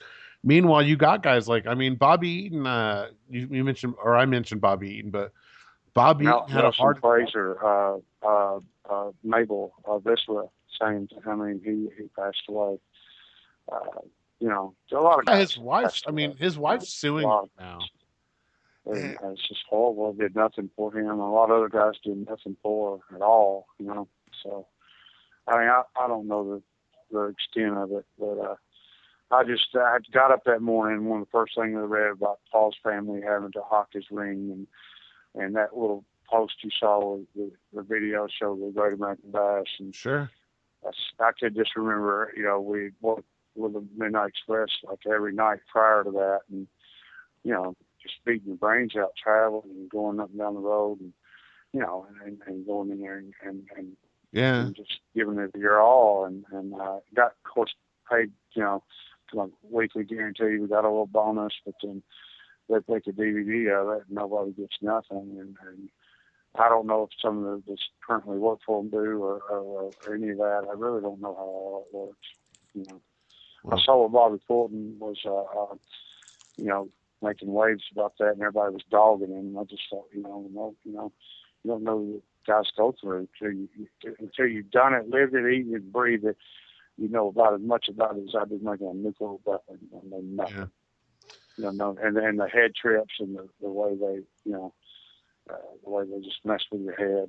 You know, well, like we said earlier, Tracy, it sounds like, you know, back then, you know, they kick your ass when you got in to see if you can handle it, you know, and everybody's got to fight for their spot, and it's very competitive, rough business, and there's a lot trying to, you know, get there. So, but Tracy, let me ask you, a lot of sharks, and what's a shame is a lot of the sharks, snakes, shysters, stooges, snitches, whatever you want to call them, no good motherfuckers are the ones that make it, that go the farthest, you know. So that is our new show opening. That is our new opening to our show. Tracy Smothers. Tracy. Tracy. So if they're out there listening, fuck you, man. No, Adam. Tracy. You're number one in my book. Yeah. Adam, Tracy was in a tag team in the early '90s, and you and Dirty White Boy were called the Thugs, right? Yeah, I was in '95. I was tagged with Steve Armstrong, the Southern Boys, and the Young Pistols, with Will Guido, and the FBI. You know. Tracy, my point on that is, I want to say that I think you beat Tupac to the Thug Life by about a year. And then I was going to say, if you don't know what he's talking about, it sounds like he's talking about rap groups. Tracy, can you tell Adam? I hate to ask you to cut a promo, but can you tell Adam what Thug stand for? Because it's one of my favorite things of all time. You know, that's nothing from wrestling. That's guys I grew up with. But these guys, you want to hear some names of some guys. There's a little clique. Well, I wouldn't say a gang, you want no jackets or any of that crap, you know. But so there was Pepe, Stud, Cockbite, Jambo, Wild Dog, Snoopy, Superman, Bow Wow, Beano, Chirp. I mean, there's some crazy guys. But Thug stood for T is for terrible, H is for hell, U is for ugly, G is for jail, because a thug can't spell. God damn, I love that G is for jail because a thug can't spell. They had a softball team, Thugs, with all that on it. You know, Thugs on the front, you know, just the name, and then on the back had the saying. And you know, City League softball team played pickup backyard football. We'd go over into Nashville, and all the college kids would be playing flag, and we'd mess with them and play tackle with them. You know. Tackle man for the ball. That's not part of the tackle. Yeah, it wasn't nothing to do with wrestling. I was in the business 10, 12 years before I could use the name Thugs. It's a great promo, though, man. Like, I love that. And Tracy, I know we've been talking about a lot of negative things right now, and if you don't mind, I want to share. It's all good. That's not negative. That's not negative. That's something should be done. I mean, it's just horrible. There's so many guys gone. I feel so bad for all these poor widows out there that are trying to raise their kids. Their husband's dead, gone, left it all in the ring, got nothing left. You know what I mean? He beat his brains out, took painkillers, did whatever he had to do just to keep going. And I really believe if I wouldn't took a break about 3 times, I'd have been a casualty too. It's brutal. But that's, I mean, I've heard interviews before, Tracy, and they say that wrestlers don't know when to stop. Just that, you know, you throw on a couple muscle relaxers, you take a pill, and it gets in your blood. Yeah, you just keep going. And plus, too, people don't realize this. You may you could be somewhere and have an early flight the next morning, and you got 200-300 miles to drive to that flight, and guys will take some type of Pedrin or something like which is bad on your heart. You know what I mean? Get on the flight with maybe no sleep or 2 hours sleep, and fly somewhere and get out and have to go again, travel, try to work out, and you know, and that's where you believe a lot of that what he's talking about. You know? And again, I mean, I'm basing everything off of interviews and things like that, but I mean, the story's always been you take uppers to get ready for the show, and then once you take those uppers, you got to take something to take you back down. Did you ever see that interview Roddy Piper did with, and they fired him after that? Did you ever see that? No, I don't think watch so. That. The stuff he's talking about. You need to watch it. I can't remember. They fired him? Well, this is a while back. It's just Roddy Piper. Yeah, Adam, I'll teach you Roddy Piper later. They knew that was coming out, you know, and then but when it came out, they fired him. They ended up brought him back. But, I don't know. You know. I guess there's a lot of them suing Vince right now. I guess, right? You know what, Tracy? I saw that they're suing. It's a few of the underneath guys suing for saying that Vince put them in there knowing that they would get concussions and didn't take enough precaution for it. So do you think that's... A lot of it too is work environment, not just Kentucky, you know, but just being work period. And, there's a lot of stuff there that, you know, see the way they'll spin it, and that lawyer, Jerry McDivitt, if you're out there, you're a dickhead, Jerry McDivitt, a bitch slap you if I ever saw this guy. Because he's going to spin it. Yeah, fuck him, Adam. Hey, but the way they spin it, it's almost like Obama, their administration to the low information voter. They just throw some stupid shit out there, and everybody believes it. And that's the same thing they do. And the stuff they say is just way off, and you know, and they attack the people personally. The guys that are involved in whatever lawsuit, and they attack the people representing them. And they're just real cocky, you know. It's real cocky. It's ugly. In this world, what goes around comes around, and you reap what you sow. That's just the way it is, you know. And I like to see that. You know, I got a lot of friends dead indirectly because of them. So, Tracy, as we're wrapping up here, I want to share with you a real short story, and then kind of fall into some positive things. Tracy, about a month ago, 2 months ago, I took my boys to. Oh, that is. I don't mean to cut you off, but that is positive. That needs to be said because that's the truth. They ride them till they drop. They ride them like a damn racehorse or something, and then dog them when they did. I heard them say something about Nelson Frazier said his widow is suing them wrongful death suit, and I guess she's got a lot on them. I don't know, but she's suing them. I heard there's a lot of pages in on that, and I saw the guy make a comment, Jared McDevitt. He said exactly this. He said, "Hey, it's not our fault that a guy that had a weight problem that hadn't worked for us 8 years dropped dead in the shower, but they wanted him big like that. If he took the gastric surgery and lost 100 pounds, and I guess he wouldn't have a job too quick." Yeah, exactly. So, I mean, just to say something, why would you say that, man? Why would you say that? If I was hurt, I'd knock him out. You don't say things, but they're just pricks like that. And I guess they attacked the lawyer that is representing them. Well, what they don't understand, if you read who this lawyer is, he's the same lawyer that sued the NFL and won. So if he beat the NFL, he wouldn't take the case if he didn't think he had something. So they don't understand that. They're damn cocky, and they think they run the world, and they're in a damn fantasy world. But that lawyer needs his ass kicked. So does Vince. So do they all do. They need a reality check. They don't know what it's like. Can I ask also, Tracy, it's a little unrelated. No, you're good, man. It's your world, man. You do your thing. Plus, I can't tell you what to do because you would fucking kill me. So how much, if I wanted you to come wrestle Travis, throw him through a couple windows, how much? I'm just saying, throw a figure out. Maybe we could get you to beat the shit out of Travis. I don't know. That was just my own personal question. He's off the couch. He's off the couch, man. He's a pushover. Tracy, what I was saying was, for all those ugly moments in pro wrestling, there's some great ones, and I feel like wrestling is a really family building experience. My mom hates pro wrestling, but tells me stories about watching wrestling with her dad and watching Dick the Bruiser on TV4. You know what I mean? Yeah, Dick the Bruiser. Yeah. So about a month ago, I took and this is kind of a side note, and you may not care, but it's a good story. I took my son to a comic book convention, or my three sons to a comic book convention. My sons are all under the age of 10. And we met Jim Cornette, because I'm a big fan of Jim Cornette. And Jim was super nice, hospitable. He shook all of their hands. And when we got back home, they wanted to look up Jim Cornette on the WWE Network. And we watched the Road Warriors and Cornette and the Midnight Express in a scaffold match. So my kids are cheering for Jim Cornette because he's the nice guy that they just met. And Tracy, like I said, we met about 10 years ago with these smaller shows where people bring their families and things like that.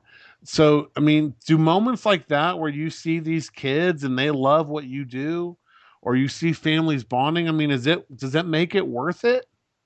All this tough shit you've dealt with? I always like sitting out at the merchandise table and people listen to them talk and what comes out of them, what goes on in their lives, and and it's still, I mean, for somebody that will want your signature, why in the hell they won't mine? That's cool, and that's nice of them to think of you that way, and and some don't think that way, but I do. But I've seen it. I've seen a lot things with, and anytime anyone ever asks me what's the most probably rewarding thing I did, when Steve and I we did the Southern Boys in the old Continental Wrestling, 1988. We got to be judges for the Special Olympics. It was held outside of Birmingham, Alabama, and that was really cool. But I've done a lot. In the day, you would do that a lot, and to mentally handicapped centers, and play basketball with them. They come to matches, just stuff to visit them, and they just, just so happy and just glad to be alive, and it just makes you thankful. So Tracy, with all, you said that you're 52, 53 years nowadays, I don't mean this, but nowadays a lot of smart marks don't respect what you do, and some want to be punks and call you an old man or something like that. Some of them do, and I just tell them to fuck off. I don't know what else to do. They don't respect me. I don't respect them. So I mean, you know how it is. It's all So, good. so Tracy, I mean, through like you said, you're 53 years old. You're hurting. You got to take time off. You got a back injury. All of that. I mean, is that worth it? 52. You're giving me a Sorry, year. sorry, sir. Sorry. So, Oh Tracy, yeah, I don't do it. I don't do it. Like I said, I do more. Did more in a week than I do in a month anymore. And I'll do this week, and I'll take off 3 weeks. But I kind of got to eat a little better and train a little better. And I'll go a month or two of that, and then I'll go a month and don't. Then I need a kind of a break because But no, it is. It's a way it just helps me take care of myself better and work out, eat right, and still enjoy doing it. And, but I like having a break from it too. But it's in your blood. Once you do it, it's in your blood. It's just a lot of fun. So Tracy, I have a lot. I did a 3-hour seminar Saturday, and I enjoy doing those as much as I do doing the show, and just teaching guys what the art of it, of what we do. Try to, So Tracy, help a lot of guys that have made it. So that was a lot of fun. So Tracy, as we wrap up here, I got a kind of one question for you. You've lived the experience you've lived. You've gone through WCW, you've gone through the territories, you've gone through ECW, you've been hired, you've been fired, you've made money, you've been broke, you've done everything. Now you go back 35 years ago and you meet yourself. Do you do it all again? Yeah. Oh yeah. And why? I've traveled a lot of the world, worked for about every company there is, and grew up wanting to do it, and and just loved it. I always have, and always will.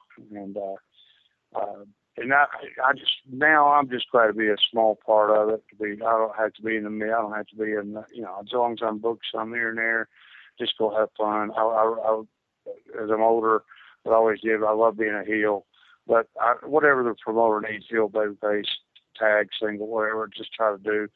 I try to watch the matches and help guys with their matches and little things and of course they do so much crazy.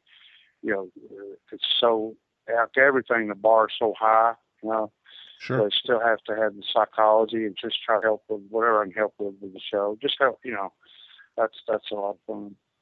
And Tracy, that's great because a lot of the superstars that are coming up now, I've heard say wonderful things about you. CM Punk, Colt Cabana. Actually, what? The one, Adam, I'm sorry because I know we got to wrap up, but the one last question, Tracy, is, God damn it, we never talked about the bear. Shit. I wrestled 3 different bears. The first was in 1983 when I was wanting to get in the business. I started not long after with 750-pound ginger black bear, had a muzzle. Wrestled him 3 3-minute rounds for her. And then the second one was nearly 7 foot, about 1,500 pounds, grizzly bear in Louisiana in 1986. And the one that's on YouTube was 550-pound Siberian grizzly bears, just 10 months old. Did that 3 nights in a row. That was just a third of 3 rounds. Plus, I wrestled twice that night. Other than that, Wendell Cooley got hurt, and so I took his place. He hurt his knee. And tell you the truth, I don't think he really wanted to get in there with a bear, but they knew I'd already done it. Yeah, I was gonna say he got hurt. They've outlawed that now, the Humane Society, and that bear that you see on YouTube, it gained 100 pounds in a month after I wrestled it. Yeah. Do you think that it was getting 3 nights in a row? Take on TRACY Smothers? Well, the first night was Birmingham that was on there, and I can remember the Humane Society there, and I was stretching, getting ready. I'd already wrestled the tag. Steve and I were against Robert Ford, Jimmy Colton, and I had to do the bear. And then if I lasted with the bear, then I had to wrestle Dutch for the single belt, the Continental belt. That was a stipulation. And so I'm sitting there and I'm stretching. I'm kind of praying. I didn't know what this bear was going to do. And I turned around and they got the camera on me, and it was the news. That was on the news, what you saw. Gordon Soley commentated, but they played that clip on the news. in Birmingham. But and they says, well, this other dude, don't you think it's inhumane? You out there wrestling a bear? And I says, well, why are you worried about the bear? Why don't you worry about me? I didn't work once, and I got to work again if I can make it with it. You know, I didn't realize I was on camera, and my music was playing on 6 Go to the Ring. The Humane Society lady was grilling me. I said, I don't know why you worried about a dang bear. You don't worry about me, people. Good God. You know, so, they didn't play that. You know, so all right. So I know, Adam, I know we got to wrap up on. We're getting there, but I'm telling you, Tracy, I'm a huge fan, and I love talking to you, and I love these stories, man. We can do this all night, and I know you got to get up early. But Tracy, I wanted to say that there was, you talk about YouTube. There was one video underneath the bear video on YouTube, and it's you wrestling Claudio, who is known as Cesaro, in the ECW arena, and I think it was for Ian Rotten, and and the crowd. It was the night. It was the night after the Hardcore Homecoming, and then the following night was the ECW One Night Stand. Yeah. That's how that was. I didn't know, and Tracy, I didn't know that it was that. To be honest with you, I didn't know it was that weekend. But I got to say that, you know, Claudio's doing his deal, and he's the heel or whatever, and he can't even talk because that ECW Philadelphia crowd is just chanting Tracy Smothers for you. And, you know, it's 10 years after you've been in WWE, and it's 15 years after you've been in WCW. And do those moments still get to you this far into your career? Yeah, it was a lot of fun. Well, Ian had asked me, he said, do you mind putting Claudio over? I said, well, no, of course not. He said, he thought that because of that Hardcore Home had done the night before and was doing the One Night Stand. I was like, no. I said, whatever I do to help him. Claudio had been in the States about a year. Chris Hero brought him over, and he was great, you know, and whatever we could do to help him. And after that, he got in Ring of Honor, I think, shortly after, and people kind of saw that helped him get a lot of exposure and was a good win for him. You know what I mean? You know, and the rest is history. I mean, look at him. He's phenomenal. You know, he's a beast. Claudio's a beast. So, you know, Tracy, I Adam, I know I'm wrapping up right now. I promise. I'm so sorry. But Tracy, Adam asked me beforehand, because like I said, Adam's not familiar with wrestling, and Adam asked me what your kind of claim to fame was, and I said Tracy's had a 30-year career, and Tracy's been everywhere he's been, but beyond that, Tracy has the respect of all of his peers. But he doesn't mention the fucking bear. He goes through all of that and doesn't mention the fucking bear. Like, are you fucking kidding me? But Tracy talks about the bear. See, and here's the problem. I'm such a fan that, and to be honest with you, it was 10 years ago, Tracy Smothers was nice to me, and I thought he was a cool guy, so I'm going to watch all of his shit. And I've heard the bear story 100 times, and I forget that you don't know the bear story. He doesn't lead with that, but the story was, you know, Tracy, I heard you on Colt's podcast. I've seen you work with Punk, and Claudio's doing great things right now, man. And it seems like you've really, I can't think of another wrestler that's transcended those generations.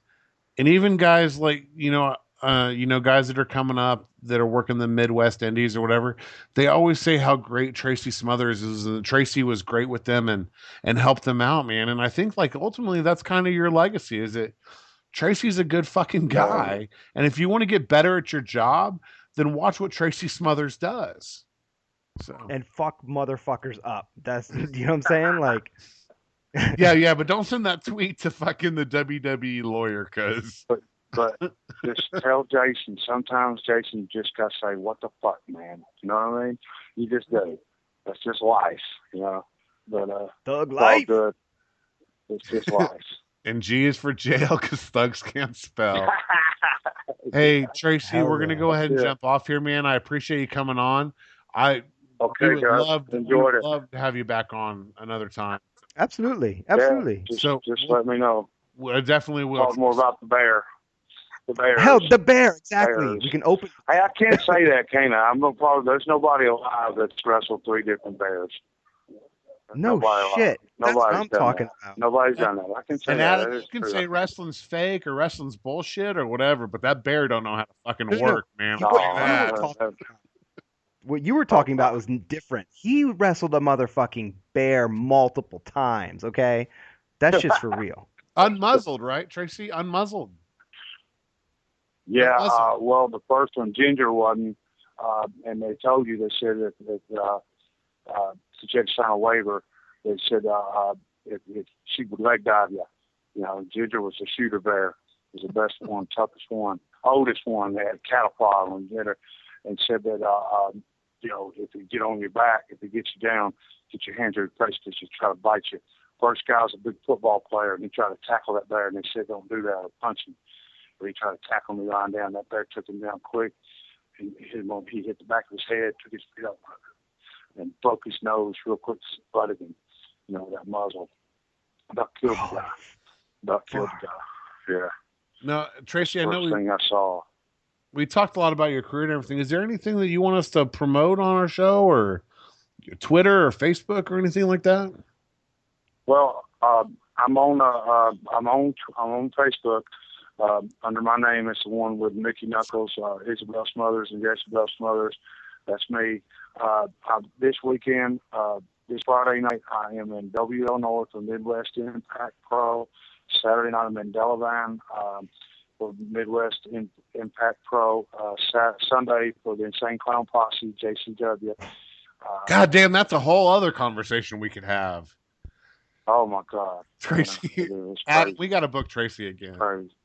I know, but he's promoting his shit. You're cutting him off. I meant to ask about the Juggalos, and I forgot about the Juggalos. And then May 10th, I'm in Cincinnati, Ohio for the Classy Broads, and that night I'm for the Georgetown, Kentucky for the UWF, and the 16th I'm somewhere in Pennsylvania. I can't remember. Then I can't remember from there. You know. Are you going to wrestle a bear in any of those appearances? Hey, you know what? They've outlawed that. The Humane Society, the World Wildlife Fund, and all that. Shortly after that, in it was 88, 89, 89. You know, that was about the end of it. That's why you don't hear about it no more. You know, well, shit. All right, Tracy. Well, I appreciate you being on the show, man, and we'll be in touch because I think there's definitely a lot of shit that we didn't explore and a lot of your opinions we didn't hear that we'd love to have back. So, Tracy, I appreciate you coming on the show, man. Like I said, I'm a big fan. I have followed your career more so in the past 10 years than I'd like to admit, man. And I've seen all your shoots and everything, and you're definitely a true legend, man. So when that back starts hurting, just think about all the people. Fucking knows. He knows, man. He gets it. I told you, Tracy Smothers is a badass motherfucker. We got it. All right, Tracy, have a good night, man, and we'll talk to you later, okay, buddy? Okay, guys. Thanks for having me. Thank you. All right. Okay. Bye. Yeah, later, man. You know, we need to, bro, he's got merchandise up. I don't know how you could do it, but I need to text you the website for his merchandise. Yeah, please do. And we need to throw that up. That was a good fucking dude, man. Yeah, he was. It was amazing to talk to him. It was amazing. And you're not even like a wrestling fan, but like Tracy Smothers is one of those dudes that was never like a main event guy, but he always, especially like wrestling kind of crashed in like the early 2000s because other than WWE, all the main companies went out of business. But Tracy Smothers was a dude that had a name, and he would always go work a local show or whatever, and then get beat by like the local dude. You know what I'm saying? To make the local guy look a lot better. Right. And like dudes like, you know who CM Punk is, and like just like a lot of the dudes that are major fucking superstars right now got their start in the early 2000s working with Tracy Smothers. Tracy Smothers was a good fucking dude. And he legitimately, no bullshit, wrestled a fucking bear. So he wrestled like 3 bears. Yeah. Like wrestling a bear, like that was kind of his gimmick, right? Like, so wrestling a bear was kind of a thing they did from like the 50s through the 80s. But this dude wrestled 3 bears. And he was just notoriously known. Yeah, like like behind the scenes, he was just like notoriously known as like a badass motherfucker. Like he's legit one of the most respected dudes ever. And for him to just randomly jump on our podcast, right, for like hours, like we talked to that dude forever. Yeah, it was like 2.5, almost 3 hours. Yeah, like Tracy Smothers was a good dude. Like I don't know what kind of website or Facebook you got set up right now, but we definitely need he's got a merchandise page, and I don't know if it goes. I assume it goes to his family or whatever. But dude, we need to throw that out there. Dude, I almost bought you a Tracy Smothers shirt to send to you, actually. Oh, that would have been dope. I would definitely be rocking it. So what I'm going to do is over at HMGLLC.SHOP, I'm going to put a link for Tracy Smothers' store. You know what? Just do it. Fuck it. Just do it. Just do a Google search for Tracy Smothers ProWrestlingTees.com. Okay. Tracy Smothers. ProWrestlingTees.com is a kind of a relatively new company, maybe the past 5 years or so. But what they do is they work with a bunch of these independent guys, and these guys get to submit their designs, and then the profits go to the guys. To the actual dudes. I mean, I'm sure part of it goes to Pro Wrestling Tees, but yeah, it goes to the guys. To somebody like Tracy Smothers that, you know, had been around for 20, 25 years and was doing local shows or whatever, like that's I would assume that would have been a good part of his income. And as a matter of fact, I guarantee you he has a shirt about wrestling fucking bears. Oh man, that would be a must-have. We'd have to get that. Like that's on the list, man. Yeah, so I'm glad that we talked about that. So I know we haven't really been I know the wrestling thing isn't a big thing. Like we're not a wrestling podcast or whatever, but Tracy Smothers was a good fucking dude, and he had no problem just jumping on and talking to us for like 3 hours. You know what I mean? Like a guy that we don't know. And he had some amazing fucking stories.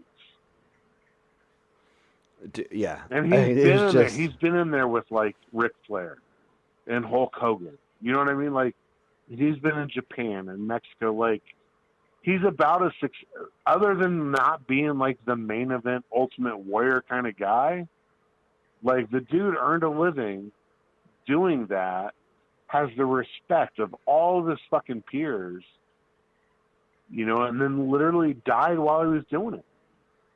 What was that movie? Was it called The Wrestler? About with Mickey Rourke? Was it?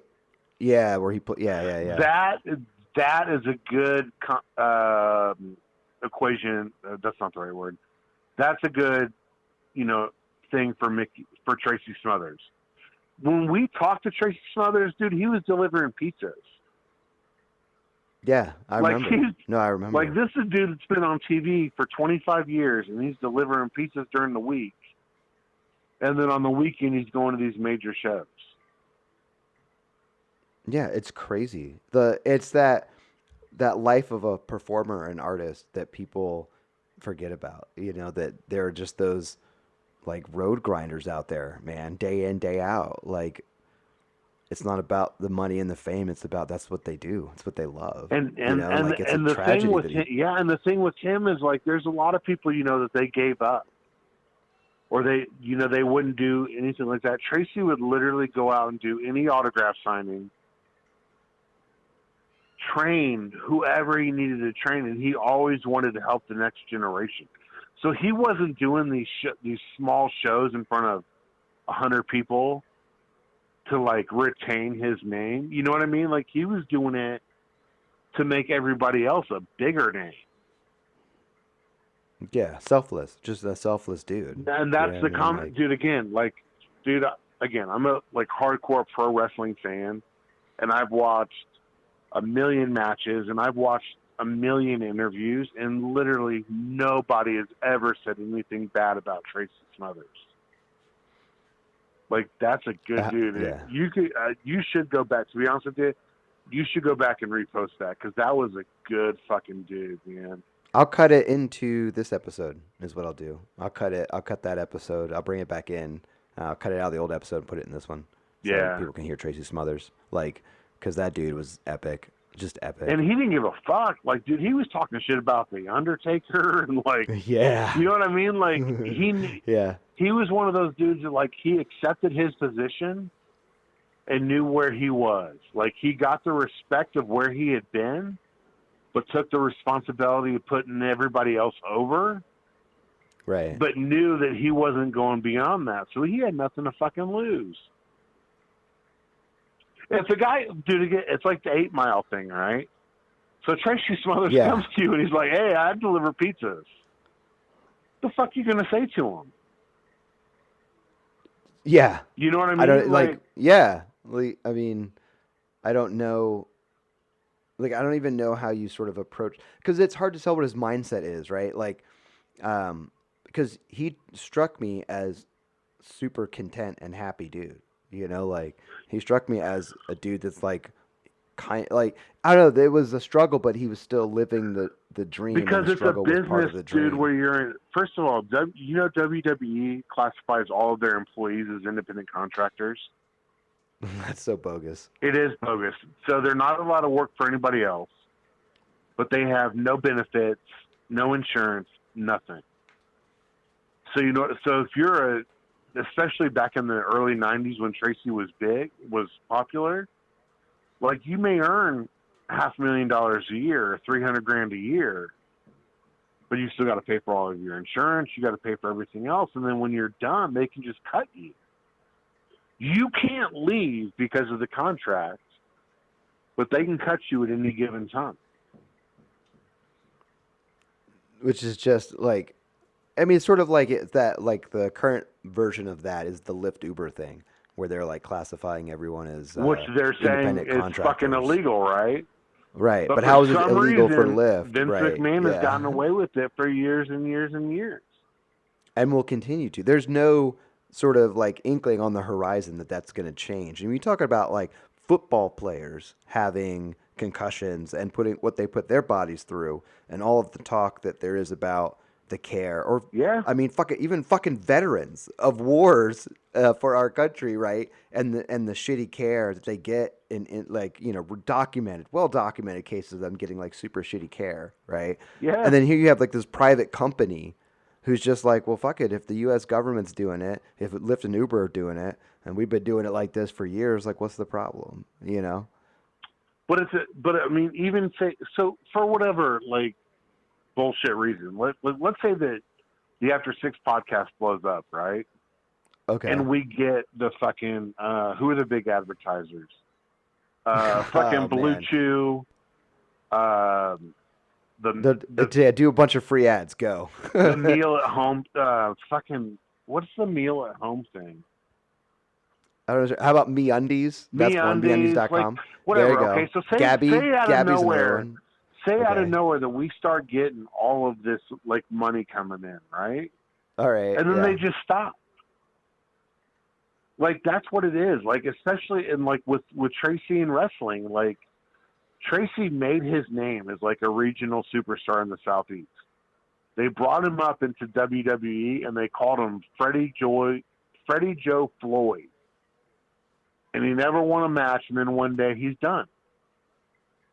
So where you're presenting this wrestling as a legitimate contest, you've beat this dude every fucking day. So he has no reputation left, right? Because he's lost every fucking match to the people that think it's, you know, fucking brilliant. And at the time, dude, they weren't giving these dudes guaranteed contracts. What they would do is they would hire them at like $200 a night for the year and guarantee them 10 days. And then you made your money off of tickets at the gate, merchandise, things like that. So you're only guaranteed $2,000 a year. And then when you piss somebody off or they don't want you anymore, you're just fucking done. Well, then what do you do? And nobody bats an eye, right? Like nobody like sheds a tear. And he can't just. Right? I mean, in reality, it's not like he can just go back to doing what he was doing, because WWF is crushing every smaller company, and beyond that, who's going to pay to see him when he's been beaten for a fucking year straight. You see what I mean? No, yeah. And it's all wrestling and it's bullshit, and I get that, but there's a lot of those fans that believe that shit. So Tracy Smothers to watch that. Is this giant dude? We talk about a gimmick and finding a gimmick for the podcast. There's a definite, definite wrestling gimmick that we could come up with. You could do it. The gimmick would be that you know nothing about it. Which is true. That's not a gimmick. That's true. I don't really know anything about it. What I'm saying, the catch to our podcast is that we run through everything, and then I explain to you, how it works. All right. What do you want to run through, though? I don't even know what there is. What are we looking at, or what are we talking about? What do you want to run through? You download Peacock, and you get the WWE Network, and we run through, my dad took me to a wrestling show in 1991. Okay. And it was a TV taping. And obviously the information's online. So I can go back to that date and either download or watch it on the WWE Network of the first wrestling show I ever saw. Oh, man. No, we'll do that. We'll do Travis's first wrestling episode. So what I'm saying, but then as we got through it, dude, from fucking 20 years ago, my dad was like, I can't believe you're not over this shit yet. But I've always explained it. It's kind of like my Star Wars thing. You know what I mean? Everybody has their nerdy, weird obsession, but the wrestling thing has been mine. But it's not just it's not like I think the shit's real. The business itself is fucking amazing. Like I was explaining to you about Tracy, where there's this dude that can put 25 years in the fucking business, and then it's like, you know what, you're done, and you got nothing. What are you gonna do? And just ghosted. You have no skill set. I mean, you've been working as a fucking wrestler for 25 years. If you don't have a college degree, they need to do delivering fucking pizzas. They need to do this straight. We need the Tracy Smothers movie. That's what we need, man. We need if I had production money for a movie, Tracy Smothers movie. Come on, you don't want to see a movie about the dude that wrestled 3 bears? The living legend. He wrestled 3. Lots of people. There was trained again. If you go back through wrestling, there's stories of trained bears that would do wrestling. But as far as I know, Tracy Smothers was the only one to wrestle 3.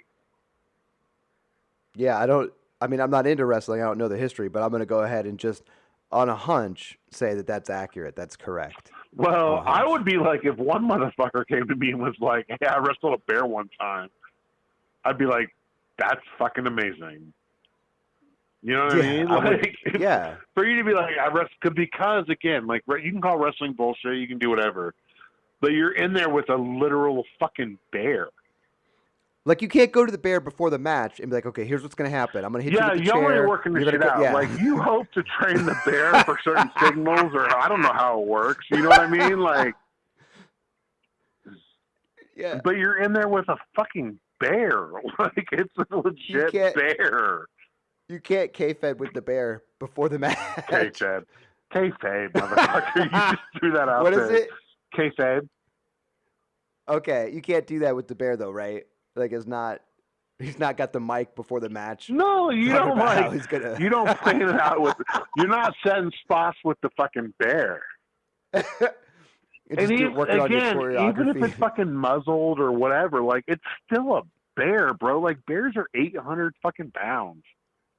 Accidentally break your bones. Just sort of accidentally break you in half. Dude, Siegfried and Roy worked with tigers for 30 fucking years and they got mauled by tigers. Yeah. Yeah, imagine if he had gone on to do 20 years of bear wrestling in Vegas. You know what I'm saying? It's sort of like that. You don't so you're in the business, you want something to work, you want to catch on, you want to capture an audience and sort of make a name and, work in the business, right? But what you don't want to do is have wrestling bears be the thing that catches on for you, which is the thing that you then have to repeat night after night after night for 20 years.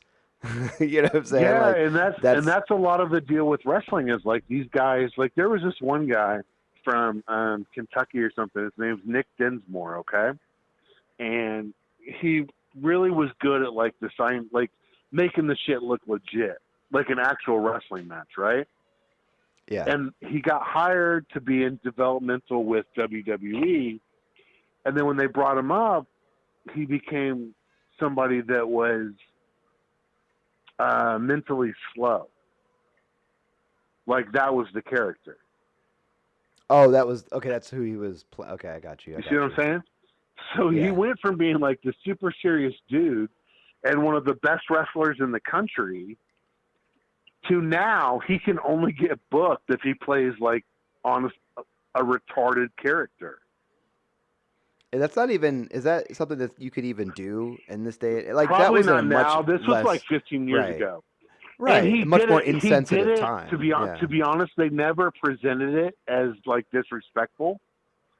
Like they presented it as well as you could, but once you've been presented that way, like there's nothing else you can do. No, you're stuck. Yeah, that's just. So the again, only way the dude can make example of that, money yeah. is taking these bookings as like a retarded character.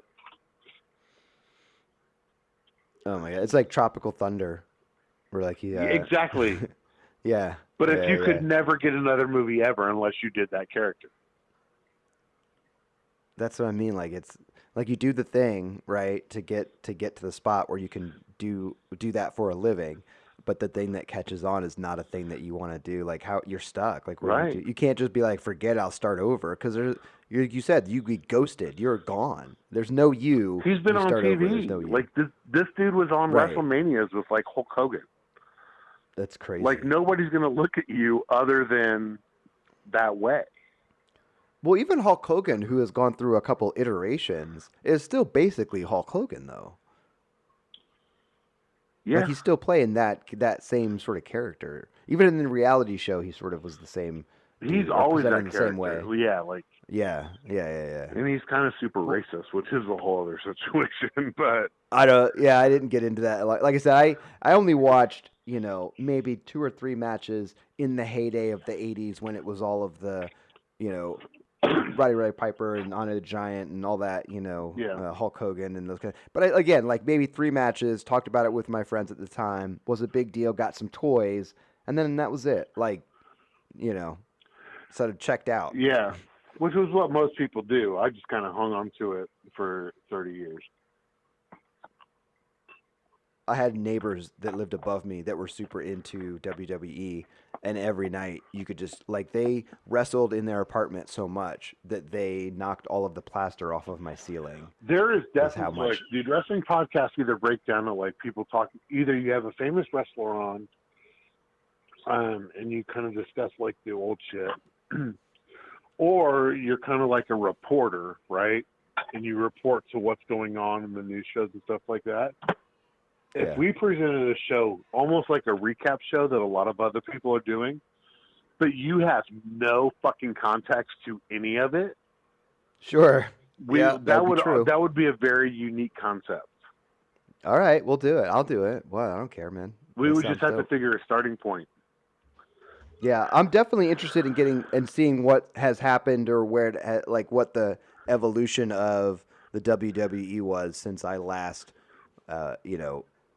viewed it. Seen a lot of people do that, but see, with that, WrestleMania 1 was 1985, and they had one pay-per-view or 2 pay-per-views a year for like the next 6 years. So you'll have to get the highlights out, because I don't know if I'm down for watching like the entire 3 million episode offering between 85 and now. No, of course not. But I mean, we could start it and see if it catches the crowd. You know what I mean? Well, I mean, you would have to pick the starting point. I'll have to get Peacock as well, though, which is a thing. So, dude, I signed up for Peacock. It was $50 for the year, with ads. But like I said, when I watch on my computer, it blocks all the ads. Right on. Well, I'll have to see if I can get that going. But other than that, it's like $5. Actually, dude, to be honest with you, Peacock has a free level, and I'm not sure what's even available on there. You might even be able to just I'll check that out first. Yeah. Well, if not, we can maybe find something on there that is just free to watch that we can start jump in. Well, if you want to do the wrestling thing, there's a torrent site that I can send you an invite for. No, that that's literally good. has No, everything thanks. ever. No? No thanks. No thanks. Why not? Nah, man, I don't like. This is not 2001. I'm not doing torrents. Dude, the wrestling site's been straight. I got hit on copyrights from like Pirate Bay, but the wrestling one seems to be straight.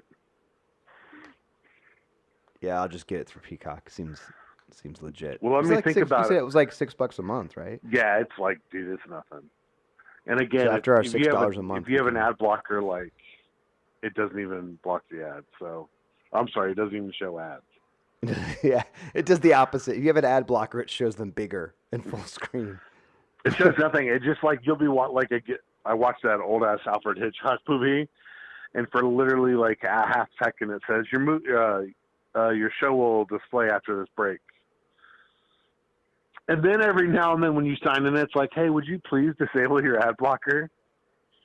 Then you just no, thanks for asking. No, we're going to resume, bro. We're straight. We're good. Thanks for checking. We're going to go ahead and move on.